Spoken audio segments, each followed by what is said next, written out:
Police কি করবে? Police কি ব্যারিকেড ভেঙে না দিয়ে শাহবাগে অ্যালাউ করবে তারা বসে থাকুক?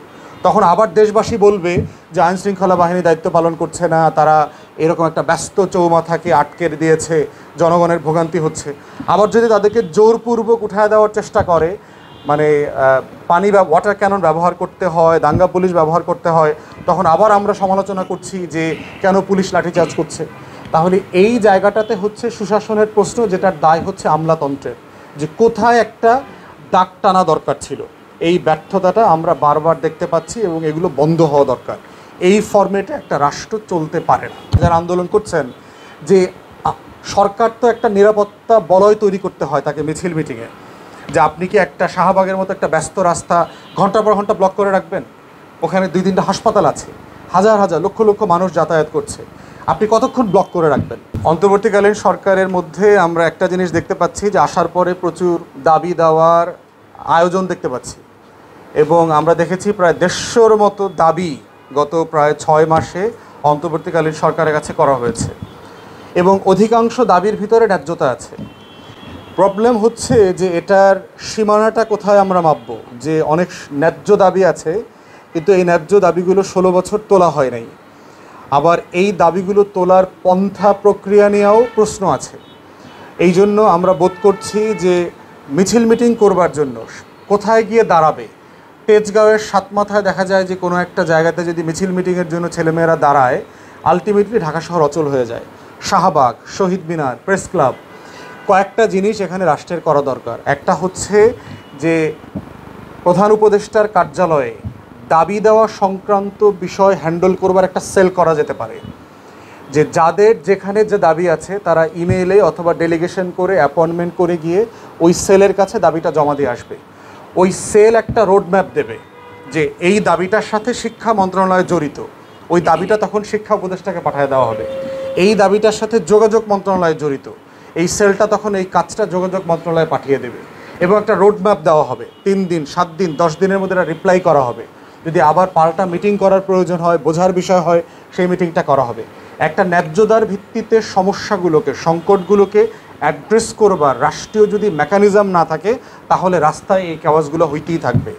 এই জন্য মিছিল মিটিং থেকে শুরু করে দাবি দেওয়া পেশ করবার একটা স্পেশালিস্ট ইউনিট সরকারের তৈরি করা দরকার, যেখানে রাষ্ট্রের সবাই যার যে দাবি আছে, যে সংগঠনের যে দাবি আছে, সেই দাবিটা করবে, এবং এই দাবিটার রেসপন্স দিতে আমলারা বাধ্য থাকবে। যে আমলা এটা করবেন না, 7 ডেজ 10 ডেজের প্রোটোকল রিপ্লাই করবেন না, তাকে ইমিডিয়েটলি ডিসমিস করার আইন করে ফেলতে হবে।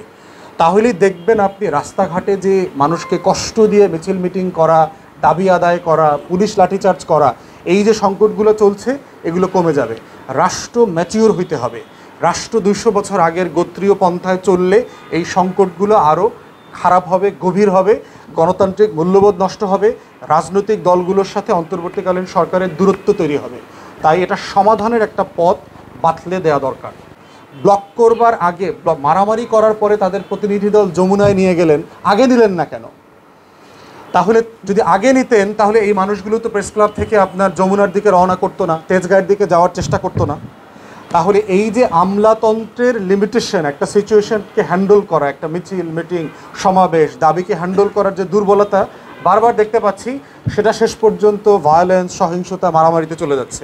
ইবতেদায়ী শিক্ষক যারা আছেন, মাদ্রাসা শিক্ষক, মানে মাদ্রাসার বেসরকারি প্রাইমারি স্কুল যেগুলো, সেগুলোকে তারা নিবন্ধন করতে চান, এই দাবি নিয়ে আসছেন। তাদের 6 দফা দাবি দেখলাম, প্রত্যেকটা দাবি ন্যায্য দাবি। 9000 মাদ্রাসা আছে প্রাইমারি স্কুল লেভেলের, এবং এই 9000-এ লক্ষাধিক শিক্ষক, ছাত্র, কর্মকর্তা, কর্মচারীরা আছেন। এই মানুষগুলো বেতন পান না, কোনো বোনাস নাই, কোনো কিছু নাই, সিম্পলি কোনো স্বীকৃতি নাই রাষ্ট্রের। তাহলে একটা রাষ্ট্র 26,000 প্রাইমারি স্কুলকে জাতীয়করণ করে নিয়েছে, তাহলে আপনি নিবন্ধন দিয়েছেন 9000 প্রাইমারি মাদ্রাসাকে, কেন জাতীয়করণ করছেন না? তাদেরকে কেন একই সুযোগ সুবিধা দিচ্ছেন না? তারা ইসলাম শেখায় বলে, তারা কোরআন হাদিস শেখায় বলে ওখানে উপবৃত্তি বন্ধ করে দিয়েছেন কেন? যেন মাদ্রাসাগুলো বন্ধ হয়ে যায়, মানুষ স্কুল কলেজে চলে যায়, তাই? মানে কি আপনি পরিকল্পিতভাবে এগুলাকে শাস্তি দিচ্ছেন যেন এগুলো এক্সিস্ট না করে? এই মানুষগুলো 1 সপ্তাহ থেকে এখানে অনশন করছে, অবস্থান কর্মসূচি করছে প্রেস ক্লাবের সামনে। কেন প্রতিনিধি দল আসলো না? কেন কমিটি করা হইল না? কেন আপনারা বললেন না যে আপনারা বাড়ি ফিরে যান, আমরা যাচাই বাছাই করব, যদি স্কুল মাদ্রাসা হওয়ার জন্য, জাতীয়করণ করবার জন্য সরকারের যে শর্ত আছে, নীতিমালা আছে, এটা পূরণ করলে আপনাদেরকে আমরা স্বীকৃতি দিয়ে দিব। অথবা এখন পাচ্ছি না, আমাদের টাকা সংকট আছে রাষ্ট্রের, আমরা এখন 500 করব, আগামী বছর 200 করব, কিছু একটা তো বলবেন, করবেন।